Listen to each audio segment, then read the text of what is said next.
বারাসাতের ৩ নম্বর ওয়ার্ডের ২২২ নম্বর বুথে ভোটার স্লিপ বিতরণকে কেন্দ্র করে চাঞ্চল্য ছড়িয়েছে। অভিযোগ, বাড়ি বাড়ি গিয়ে স্লিপ দেওয়ার পরিবর্তে একটি লন্ড্রিতে বসেই তা বিলি করছিলেন সংশ্লিষ্ট বিএলও বুথ লেভেল অফিসার। স্থানীয় তৃণমূল কর্মীদের দাবি, নির্বাচন কমিশনের নিয়ম অনুযায়ী প্রত্যেক ভোটারের বাড়িতে গিয়ে স্লিপ পৌঁছে দেওয়া বাধ্যতামূলক।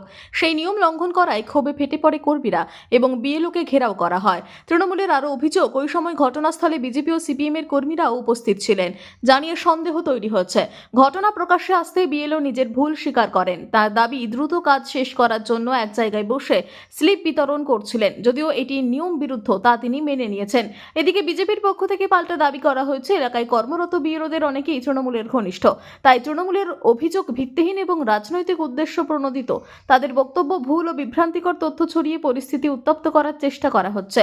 ঘটনাকে ঘিরে রাজনৈতিক চাপানুতোর তুঙ্গে। পুরো বিষয়টির তদন্ত শুরু করেছে নির্বাচন কমিশন। ব্যুরো রিপোর্ট, আরোহী নিউজ বাংলা। দেখতে থাকুন আরোহী নিউজ বাংলা।